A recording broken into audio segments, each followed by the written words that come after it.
Welcome back to What Arty Noobs with General Disturbance. This is the T29, it's the Tier 7 American heavy tank. It's located on the eastbourne of Outpost and it's under the command of ProvoBob, and he's in 1AR. And the only thing we can see in his mods is the modified configuration. Game on! Now, which gun has he selected?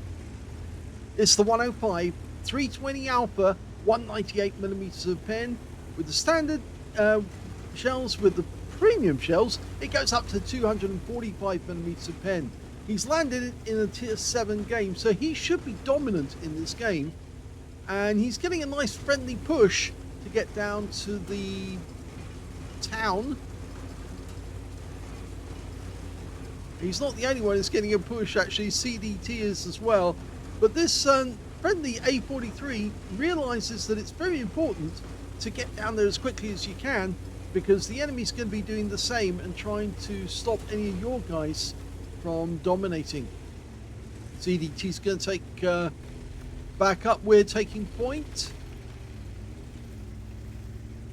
And the enemy T29's coming down. So he's going to be on the corner. In fact, the KV2's turned up. Hello, Mr. KV2.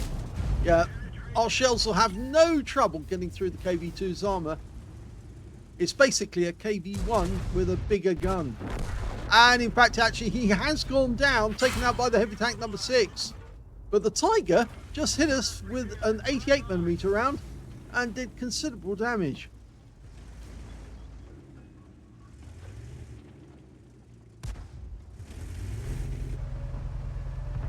Okay, is he still there? No, he's not there. But somebody else is just around the corner. We know that because one of our teammates can see him. In fact, the T29 is just around the other way. But there's the Tiger. And it is the Tier 7 Tiger. And he only sits in the tracks, which means, yeah, we can do that all day if you want. Hitting us in the tracks won't make any difference. But us hitting him in his body is certainly going to make a difference. A big difference. Come on, show yourself.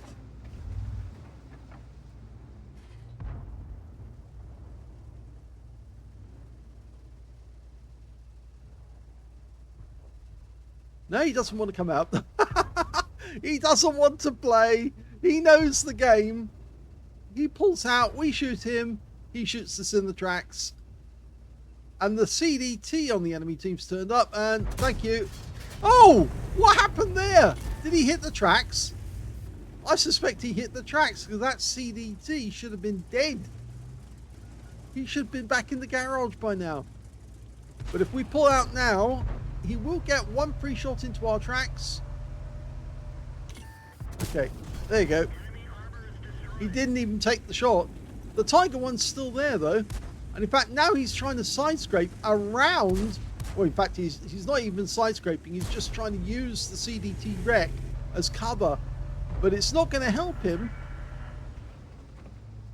If he pulls forward to take a shot, he is going to get perforated.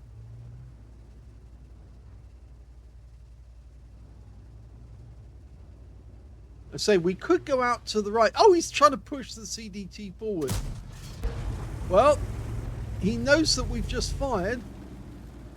So now he pokes out to try and take a shot. In fact, instead, he takes a shot at the strip.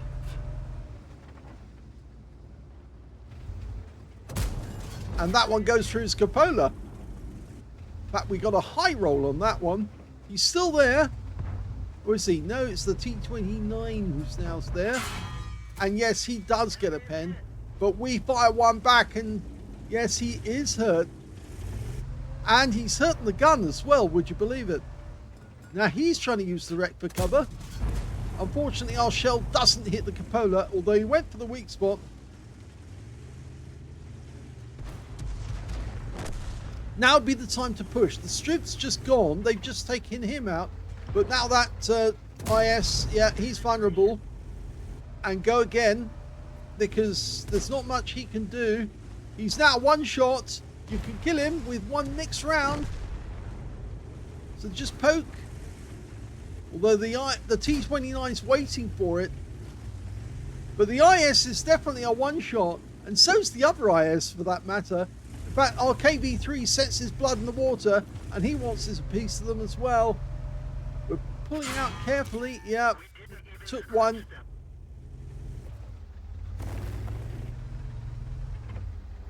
Just pop round the corner. Over the IS will do. Hello. Okay, now we're in a position where they can't get shots on us because we're in defilade.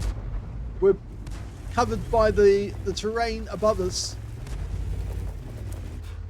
And although they can push a wreck out onto us, they're not going to get it in time. The IS is gone.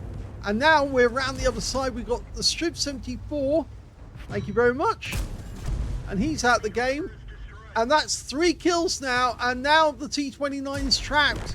And he's gone. And so now the enemy is a whole load of trouble. Because they've lost all their tanks in the town. Careful play here to actually get them. Yes, I reckon that last shot from the T29. We could have done without that. But I don't think there was much he could do. The T29 was aimed, pre-aimed and ready for him. And the moment he pulled out, he was going to get hit. But he's still got a useful amount of hit points. And there's still 6 enemies out there.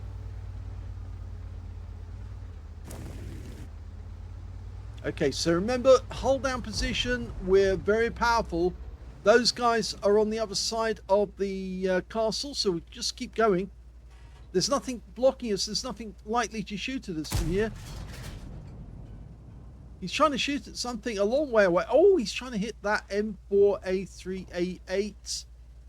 Easy 8. That's why. And he gets him. 4 kills. Okay, there's a Hellcat much further away to the right. He's full health. I'm wondering if he's an AFK. Although he is. No, he's moving, so he can't be an AFK.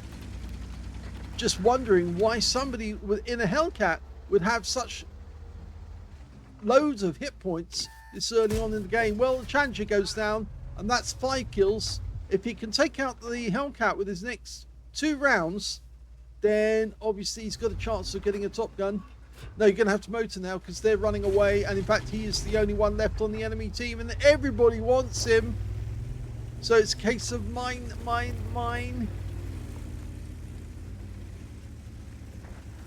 And in fact, he's gone, and that means it's a victory.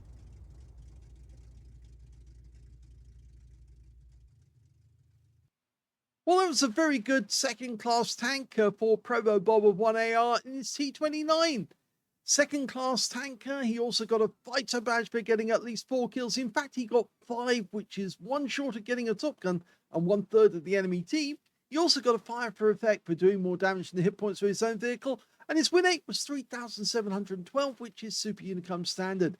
If we look at the team score, we can see he actually did manage to get the highest damage in the game, but he didn't get 20%, and that's why it wasn't a high caliber. He got 2,240 hit points of damage. Second highest was the Tiger 1, who managed 2,014, and some of that belonged to ProvoBob. And the third highest damage, well, that turned out to be the T29 on the enemy team with 1,595. When it came to kills, we can see top scorer was ProvoBob with 5 kills. 2 kills went to the KV3 on his team, the Tiger 1 on his team, who also got a steel wall, and the Type 58. And on the enemy team, the only other player who managed to get 2 kills was their Nashorn, but only 4 players on the enemy team actually managed to get kills at all in that game. And when it came to base XP, he's the only player to get over 1,000 base. He got 1,085. Next highest was the heavy tank number 6 on his team with 847, followed by the AMX 1357F with 838. He fired 16 rounds in that game. He got 11 direct hits and 10 penetrations. 2,240 hit points of damage, a nice score, with 171 of that at long distance, more than 300 meters. And that happened to be, I think, the M4A3E8.